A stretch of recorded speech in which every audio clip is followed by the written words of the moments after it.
Hey there, it's Leona. Welcome to Zen Mindfulness Shodo. Today, we're gonna practice Shodo meditation while focusing on the Hiragana character for O.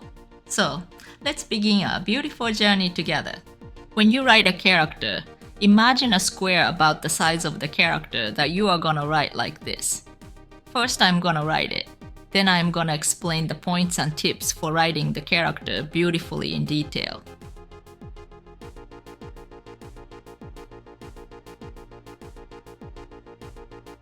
Let me explain. For the first stroke, start from a point a little bit below and to the left of the center point of the top left square.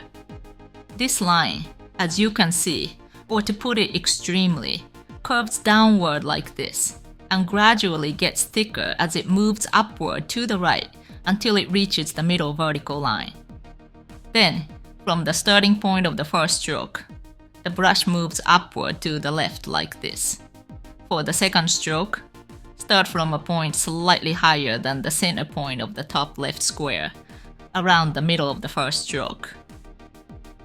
This line, as shown, or to put it extremely, curves to the right, but it should look almost parallel to the middle vertical line, moving straight down vertically.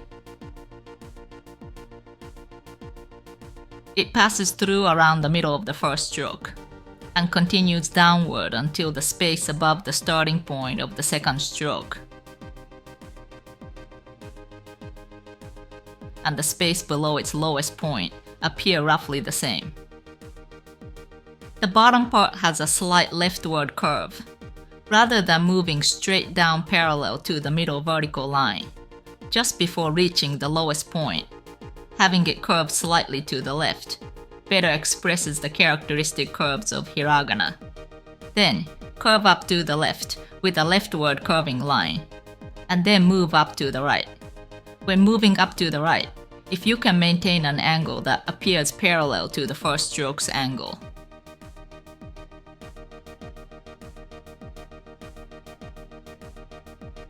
Around here, the overall character will look more balanced and beautiful. Also, it's good to aim to pass through around the middle height of the part of the second stroke that's below the first stroke.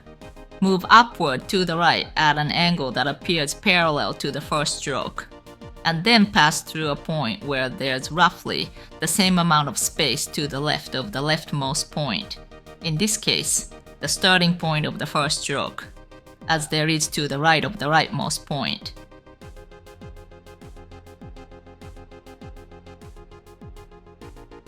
Passing through with a round curve. Then, when you reach about the same height as the lowest leftmost point of the second stroke, here, instead of scooping to the left, move slightly upward. Make it gradually thinner as you scoop, and then move upward with that momentum. By having the end point of the second stroke pointing upward, it can better express the sense of continuity into the third stroke. Finally, for the third stroke, start from the height of the extension of the first stroke. This line is about 45 degrees, curving upward to the right and gradually getting thicker as it moves down to the right. If you can end the end point without extending too far to the right of the rightmost point of the second stroke, it creates a sense of unity between the first and second strokes and the third stroke. One of the key points when writing O is the position where the second stroke passes through the first stroke. For example, if I write examples here, when there's a first stroke like this, and the second stroke is like this, or when the first stroke is like this, the second stroke looks like this. The ink is bleeding too much here, and they might be hard to see. But I think the point I want to make will come across, so I'll continue without rewriting. In the upper example, the second stroke passes through slightly to the left of the middle of the first stroke. In the lower example, the second stroke passes through slightly to the right of the middle of the first stroke. But rather than writing it like this, having the vertical line of the second stroke pass through roughly the middle of the first stroke looks more balanced. Also, when this part of the second stroke doesn't appear parallel to the first stroke. For example, when there's a first stroke, and the second stroke is like this, or like this. In the left example, this part has a stronger upward angle compared to the upward angle of the first stroke, so it doesn't look parallel, right?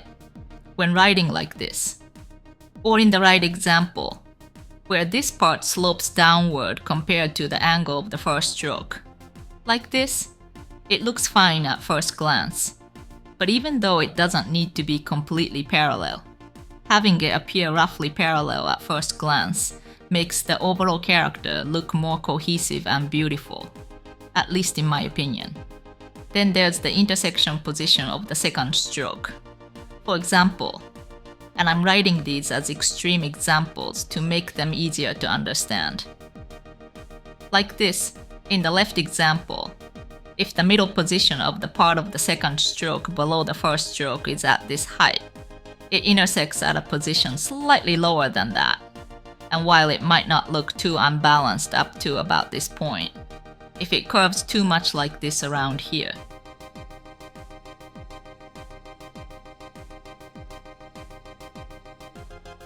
this part, that is, this space, becomes too open and looks a bit unbalanced.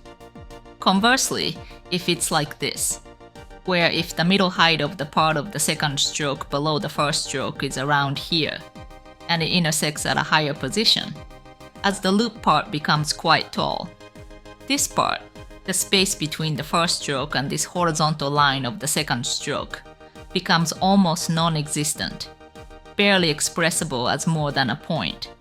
So this also looks unbalanced. And if it curves round like this, the whole character starts to look like round writing, giving a somewhat childish impression. Cute, but potentially appearing more juvenile. If you want to write a more mature-looking O, I think it's good to aim for this height, around the middle height of the part of the second stroke below the first stroke. Then there's the lower right part near the end point of the second stroke. For example, if I write examples here,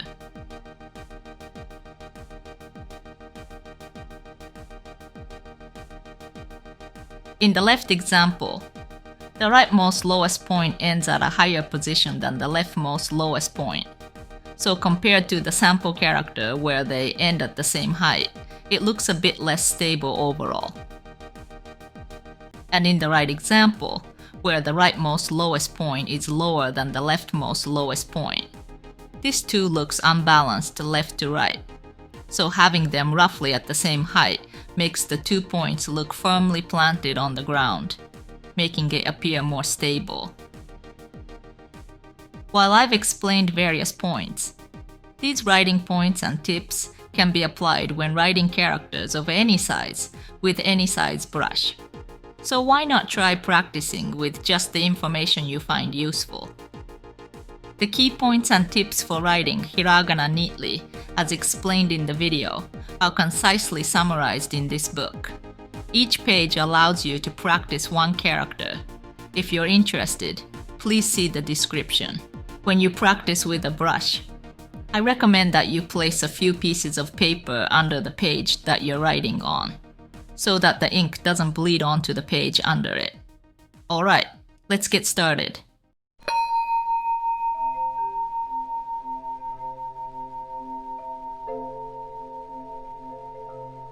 Before you start writing, take a deep breath and clear your mind. Slowly breathe in as much air as you can through your nose, and exhale all the negative emotions that you've been holding until this moment through your mouth. When you are mentally ready to write, you can start writing. Check the starting point, turning point, end point, the angle of the stroke, and the direction of the curve. After that, without hesitation, aim for the end point and move the brush smoothly. Try to write slower than you normally write, putting your heart and soul into each stroke. However, If you move the brush too slowly, the ink will bleed and the lines will become thicker in areas where you don't want them to be thicker.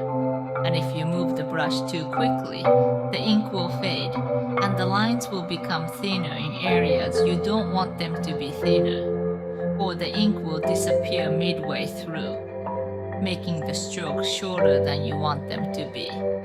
So concentrate on finding the right speed.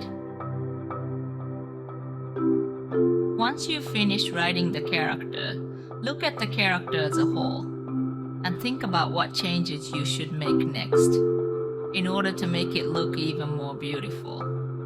Of course, you don't have to take all the tips and points that I've told you and copy my way of writing the character.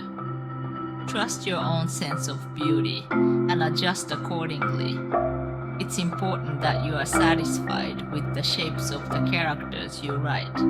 So please use my tips and points as ideas and hints for adjusting the shape of the character to your sense of beauty.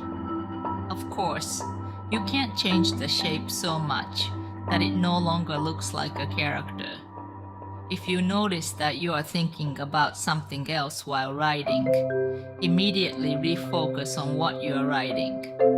By repeating this exercise, you will be able to notice when your attention starts to turn to something unrelated to your current action, and gradually improve your concentration and self-control.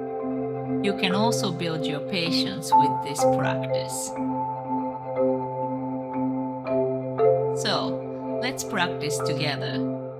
It's just natural that we are unable to create perfectly satisfying strokes every time. Instead of blaming yourself for not being able to make strokes that you want, try praising yourself for taking on difficult challenges.